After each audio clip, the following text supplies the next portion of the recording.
नमस्कार दोस्तों, welcome back to my channel friends. मैं आप सबका अपने चैनल स्टॉक्स फॉर लाइफ पे बहुत स्वागत करता हूं। Welcome to STFL family.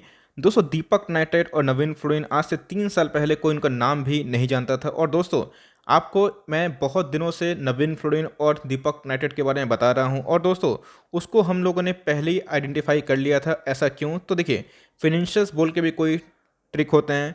अगर स्टॉक मार्केट में रहना है तो रिसर्च करते रहिए। अगर आपके एक स्टॉक में पैसे बनते हैं तो वो 100 स्टॉक का मेहनत होता है, बिकॉज 100 स्टॉक को आप ऑब्जर्व करते हैं, उसके बाद ही आप कोई एक स्टॉक 2 स्टॉक को फाइंड आउट करते हैं जो आपके पैरामीटर्स में फिट बैठते हैं, और तभी वो पैसा बनता है। तो गाइस, दीपक नाइट्रेट और नवीन फ्लोरिन भी आज से 1 2 3 साल पहले बहुत ही छोटी कंपनी थी, लेकिन उसमें एक चीज़ था दोनों में, वो था ग्रोथ दोस्तों। और उसके बाद वो कंपनी बहुत ही बड़ी बन गई, और आपके सामने इतिहास है दोस्तों कि कैसे छोटी कंपनी बड़ी बन के बहुतों के पैसे मल्टीबैगर किए। तो मेरा खुद दीपक नाइट्रेट में 3 गुना, नवीन फ्लोरिन में 2 गुना से ज़्यादा पैसा बन चुका है। तो गाइस, मैं छोटी कंपनी शेयर कर रहा हूँ, स्टडी पर्पज से ध्यान दीजिएगा, बिकॉज मैं इसको अब स्टडी पर्पज से अपने रडार पे रख लिया हूँ। बिकॉज छोटी कंपनी है तो रिस्क भी होता है, लेकिन ध्यान रखिएगा, कंपनी प्रॉमिसिंग दिखाई पड़ रही है और केमिकल सेक्टर की कंपनी है, खासकर स्पेशलिटी केमिकल में। तो कौन सी वो कंपनी है जिसको मैं स्टडी कर रहा हूँ, और मैं दोस्तों इसको रिसर्च क्यों शेयर कर रहा हूँ? तो आने वाले हैं Q4 के नंबर्स, तो आपकी कड़ी नज़र होनी चाहिए। मैं अभी के अभी निवेश की राय नहीं दे रहा हूँ, बिकॉज इनके 2019 में आईपीओ आए थे, और इस आईपीओ प्राइस से ये 4 गुना भाग चुका है। तो कौन सा वो शेयर है, और आपको डिसीजन बाद में लेना है, लेकिन इसको स्टडी करना है। और ऐसे स्टूडेंट को देखना है कि कंपनी में क्या फंडामेंटल्स हैं, क्या हमें इशू देखने को मिलता है, और कौन सी कंपनी है। चलिए दोस्तों, इस वीडियो में बहुत कुछ आपको सीखने को मिलेगा और जानने को मिलेगा। चैनल फर्स्ट टाइम होंगे, सब्सक्राइब कर सकते हैं इस तरह क्वालिटी कंटेंट को सबसे पहले एक्सेस करने के लिए। Now without delaying any further time, let's begin. तो गाइस, अगर आप देखें तो कंपनी का नाम आप देख सकते हैं कि आपकी स्क्रीन के सामने है, नियोजन केमिकल लिमिटेड हमें दिखाई पड़ रहा है। अगर आप देखें दोस्तों तो 866 का स्टॉक है। 2019 में इनके आईपीओ आए थे, उसके बाद ये 212 का आईपीओ हमें देखने को मिल रहा था। और आपको पता है दोस्तों, उसके बाद स्टॉक ने अच्छा खासा रिदम पकड़ा, और आप देख सकते हैं कि अच्छे खासे पैसे बनाए। अगर आप देखिएगा, अगर आप सही में स्टॉक मार्केट को समझते हैं तो देखिएगा, आपको बहुत ही कम वोलेटाइल देखने को मिलेगा, जहां पे बहुत सारे उछल कूद हमें देखने को मिले थे 2019 और 20 में। लेकिन दोस्तों, इसमें कुछ ज़्यादा क्रैश हमें देखने को नहीं मिला। यही चीज़ मुझे सरप्राइज करती है, और यही जो ग्राफ है दोस्तों, मुझे काफ़ी स्टेबल दिखाई पड़ता है। इसलिए दोस्तों, मैं आपसे इस रिसर्च को शेयर कर रहा हूँ। तो इस कंपनी करती क्या है, जैसे मैंने बताया कि कंपनी केमिकल सेक्टर की कंपनी दिखाई पड़ती है। तो क्या है कंपनी का पूरा फंडामेंटल तो बताऊंगा, लेकिन उससे पहले अगर आप देखिएगा तो कंपनी क्या डिज़ाइन करती है, one of the leading manufacturer of bromine based and lithium based speciality chemical दिखाई देती है। तो ब्रोमाइन में दोस्तों, और बात की जाए लिथियम में, तो इनके अच्छे खासे नाम दिखाई पड़ते हैं, लीडिंग सेक्टर में काम करती हैं। अगर आप देखें दोस्तों तो ये और भी काम कर रही है। We are one of the largest manufacturer of bromine derivatives lithium salt and Grignard compound in India. Company के इतिहास के बारे में डिस्कस करें तो आप देख सकते हैं कि 27 ईयर्स ओल्ड कंपनी दिखाई पड़ती है, मतलब कोई नई कंपनी नहीं है। बहुत सालों के बाद इनके आईपीओ हमें देखने को मिले थे, और खासकर स्पेशलाइजिंग इन ब्रोमाइन बेस्ड कंपाउंड, जैसे मैंने बताया ग्रिग्नार्ड रीजन में भी काम करती है। इनऑर्गेनिक लिथियम सॉल्ट में भी इनके अच्छे खासे नाम दिखाई पड़ते हैं। और देख सकते हैं the company was founded by mister S.T. कनानी, a chemical engineer from IIT Mumbai. तो इसका मतलब एक अच्छा खासा बैकग्राउंड दिखाई पड़ता है। तो गाइस, मैंने कंपनी के बारे में बताया, ये बताया कंपनी कब स्थापित हुई थी, और सबसे इंपॉर्टेंट चीज़ अब बताऊंगा फंडामेंटल कैसे दिखाई पड़ते हैं। 330 का दोस्तों इनके लो दिखाई पड़ रहे हैं, और रिसेंटली इसने ऑल टाइम हाई हिट किया था। मार्केट कैप की बात की जाए, 2000 करोड़ की मार्केट कैप दिखाई पड़ती है। तो अगर दोस्तों ग्रोथ कंटिन्यू रहा तो गाइस, कल 10,000 करोड़ की मार्केट कैप बनेगी, 15,000 करोड़ के भी और 20,000 करोड़ के भी। अगर आप देखें इंडस्ट्री पी कितनी के फ्रेंड्स, अगर आप देखें 62 के लगभग, और इसका पी कितना है 68 के लगभग। इसका मतलब इनके पी दोस्तों थोड़े से एक्सपेंसिव दिखाई पड़ते हैं, इस बात को आप नोट करिए। लेकिन जैसे ही इनके EPS बढ़ेंगे दोस्तों, तो आपको यही चीज़ कम होते हुए देखने को मिलेंगे। तो आप ये कंसिडर मत करिए कि अंडर वैल्यू स्टॉक है, नहीं दोस्तों, अपने इंडस्ट्री पी से समान पी पे ट्रेड करता हुआ दिखाई पड़ रहा है। इस बात को आप जरूर फॉलो कर सकते हैं। कंपनी की खास बात दोस्तों मुझे ये लगी, अगर आप देखें जैसे मैंने बताया कि FIS का इनफ्लो बहुत ही इंपॉर्टेंट होता है। अगर आप पिछले कुछ समय से देखें दोस्तों, तो FIS का अच्छा खासा इंटरेस्ट दिखाई पड़ रहा है। प्रोमोटर की बात की जाए तो अभी 64% हो चुके हैं, लेकिन आप देखिएगा दोस्तों, FIS ने 4.8% का स्टेक ले रखा है। पिछले कुछ क्वार्टर से अगर आप देखें दोस्तों, तो हाँ, हमें DIS का स्टेक कम होते हुए देखने को मिल रहा है, लेकिन FIS और DIS की बात की जाए 22% का क्वालिटी स्टॉक दिखाई पड़ रहा है। अब दोनों को स्टेक को मिला दिया जाए तो 22% 23% अप्रॉक्स होता है, जो कम नहीं है।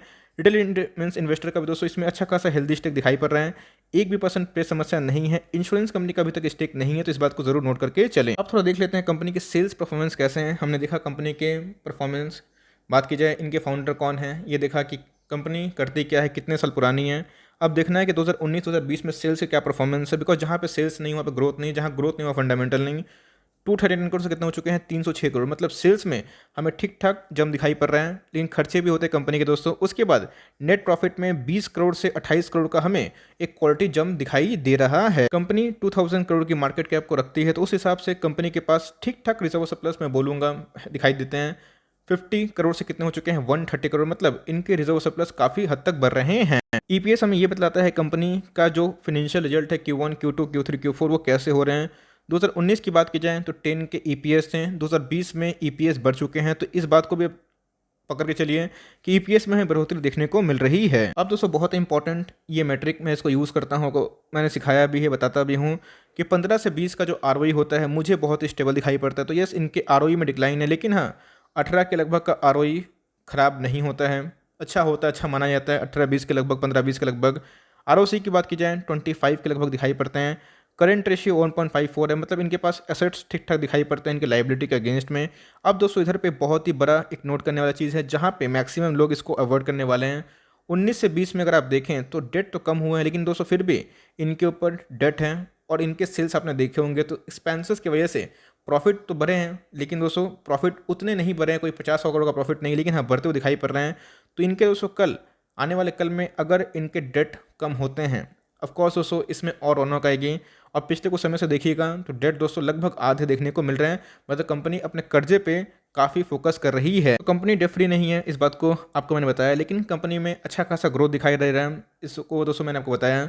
अगर आप देखें सेल्स के CAGR सेल्स कैसे हैं, इन कंपनी किस रफ्तार से बढ़ रही है, 40% CAGR सेल्स बहुत ज़्यादा होते हैं।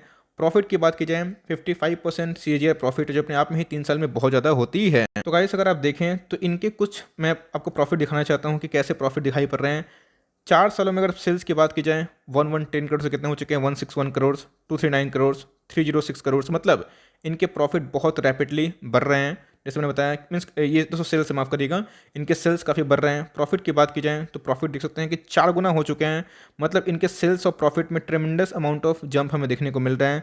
40% CAGR सेल्स काफ़ी होते हैं, और 50% के ऊपर दोस्तों इनके प्रॉफिटेबिलिटी दिखाई पड़ती है। तो कंपनी में ग्रोथ है, इस बात को ध्यान रखिएगा। लेकिन कंपनी का कुछ दोस्तों एक दो इंपॉर्टेंट चीज़ है, कमजोरी भी है, उसको मैं बताना जरूरी समझता हूँ। कंपनी का अगर आप पी देखें तो ऑफकोर्स दोस्तों अगर पीयर से बात की जाए नवीन फ्लोरिन में, विनाती में, आरती में, नियोजन, तो आप देख सकते हैं कि सबसे महंगा दिखाई पड़ रहा है। प्राइस टू बुक के मामले में भी 12 के लगभग है, तो मतलब वैल्यूएशन काफ़ी महंगे हैं। लेकिन याद रखिएगा, इसलिए मैं बोल रहा हूँ Q4 के नंबर्स पर ध्यान दीजिए, अगर नंबर सही आए तो अगर आप देखें ठीक से तो गाइस वैल्यूएशन वाइज अगर आप देखें तो थोड़ा क्या काफ़ी महंगा दिखाई पड़ रहा है, और डेट है, तो अगर आप इसको कंसिडर कर सकते हैं तो अच्छी बात है। ये है इनके वीक पॉइंट, जैसे मैंने बताया कि वीक पॉइंट बताना मेरा फर्ज बनता है। लेकिन स्ट्रॉन्ग पॉइंट क्या है कि बहुत ही स्टेबल रिटर्न देखने को मिल रहे हैं। FIIs का आना, और उसके बाद दोस्तों इनके सेल्स बढ़ना, प्रॉफिटेबिलिटी बढ़ना, ये इनके बहुत ही प्लस पॉइंट है। और नेगेटिव पॉइंट मैंने बताया कि डेट है और वैल्यूएशन हाई है, लेकिन उसको छोड़ के कंपनी ठीक ठाक है, काफ़ी प्रॉमिसिंग दिखाई पड़ी। तो इसको आप अपने नज़र पे रखिएगा। और कभी दोस्तों आपको निवेश करने का मन हुआ तो अपने वेल्थ का 1 to 2% मत निवेश कर दीजिएगा। करते भी हैं तो कम से कम इधर के लेवल से 5-7-10% का डाउन साइड में ही निवेश करिएगा, और थोड़ा थोड़ा निवेश करिएगा। जैसे मैंने बताया कि दीपक नाइट्राइट हो, नवीन फ्लोरिन हो, भाई अचानक से नहीं बढ़े हैं, एक लॉन्ग टर्म तक कॉन्स्टिट्यूशन किए, उसके बाद भागे हैं, है ना। तो ऐसी कंपनी अब 2000 करोड़ के मार्केट कैप से 10,000 20,000 करोड़ को जरूर जाएगी, लेकिन समय लग सकता है। तो इसको रिसर्च करिए, देखिए फिनेंशियल्स कैसे हैं, पसंद आता है कि नहीं, इनके वेबसाइट विजिट करिए, देखिए कि ब्रोकर्स का क्या मानना है, कंपनी करती क्या है, कंपनी परफॉर्मेंस कैसे रहे हैं, उसके बाद ही दोस्तों अपनी जजमेंट करने की लाइक जिम्मेदारी खुद ही लीजिए। और निवेश करते भी हैं तो अपने फाइनेंशियल एडवाइजर को ज़रूर दोस्तों कंसल्ट करिएगा और देखिएगा वो क्या बोलते हैं। बिकॉज ये रिसर्च मैंने शेयर करी कि मैं कौन से कंपनी को ट्रैक करता हूँ, और उसे ऐसे ही स्टॉक फाइंड आउट नहीं किया जाता है। देखिए स्टॉक मार्केट में पैसा कमाना आसान नहीं है, लेकिन टफ भी नहीं है। आप 100 स्टॉक को ट्रैक करिएगा दोस्तों। मैं स्टॉक फटाफट जो 30 स्टॉक को लाइक डिस्कवर करता हूँ डेली, उसके लिए फ्रेंड्स मैं कम से कम 100 स्टॉक का चार्ट देखता हूँ क्या न्यूज़ आ रही नहीं आ रही, उसके बाद ही मैं 25-30 स्टॉक को कवर करता हूँ। तो आसान काम नहीं होता, लेकिन उतना मुश्किल भी नहीं है, पैशन होना चाहिए। तो 100 स्टॉक को आप डिस्कवर करिएगा, पढ़िएगा, तो एक दो आपको मल्टीपल मिल ही जाएगा दोस्तों। तो यही मेरी रिसर्च थी जो मैंने आपसे शेयर की। कल आप ये ना बोले कि सर आपने कोई ऐसा स्टॉक फाइंड किया जिसका मार्केट कैप 1000, 1500, 2000 करोड़ था, और आप जब वो 8000 करोड़ 7000 करोड़ हो गया तब आप बता रहे नहीं दोस्तों ये हो सकता है इन फ्यूचर। लेकिन मैंने बता दिया कि मैं कौन से स्टॉक को ट्रैक कर रहा हूँ, और मेरी कड़ी नज़र है इनके Q4 के नंबर्स पे। अगर Q4 नंबर सही निकल गए तो गाइस मैं इस पर अपना स्टेक डालने का सोचूंगा। मैं फिर से बोल रहा हूँ, आप चाहें तो इसको अवॉइड कर सकते हैं, डेट है, वैल्यूएशन हाई है, लेकिन हाँ जैसे मैंने बताया था, मेरे रिस्क टेकिंग कैपेसिटी है, एपेटाइट है, मुझे ग्रोथ पे बहुत ज़्यादा भरोसा है। तो 40% CAGR ग्रोथ और FIAs का स्टेक मुझे काफ़ी अट्रैक्टिव दिखाई पड़ रहे हैं। तो Q4 के नंबर्स डिसाइड करेंगे कि मेरा क्या चाल होगा। अगर मैं पोजीशन बनाता हूँ आपसे शेयर कर दूंगा, लेकिन एक नया स्टॉक है, चूँकि स्टॉक तो नया नहीं है, नाम 2 साल पहले ही आपने सुना होगा, लेकिन हाँ, बहुतों को पता नहीं होता, बहुत लोग कवर नहीं करते। तो आप इसको फॉलो करिए। अगर आपको कंपनी पसंद आएगी तो इसमें स्टेक का बढ़ाने का सोच सकते हैं, लेकिन अपने वेल्थ का 1-2% से नहीं, और अभी भी नहीं, कम से कम एक 5-10% का डिप आता है तो उधर पे चाहें तो कर सकते हैं, बिकॉज स्टॉक का स्टेबल रिटर्न ही देखने को मिल रहा है। So for timing that's the end of the video. I hope दोस्तों वीडियो आपके लिए हेल्पफुल है, और फिर से बोल रहा हूँ, पोजीशन बनाने से पहले अपने फाइनेंशियल एडवाइजर की जरूर कंसल्ट करें। सो अगर वीडियो अच्छी लगी तो एक लाइक कर दिएगा, और चैनल फर्स्ट टाइम होगा तो यहाँ से सब्सक्राइब भी करना ना भूले। फर्दर कोई डाउट है उसको ड्रॉप कर सकते हैं, और कोई स्टॉक रिव्यू है उसका नाम भी ड्रॉप करेगा। I would love to make a video on your demand. तो गाइस मिलते हैं जल्दी ही, तब तक के लिए bye. Thanks for watching friends, God bless you all.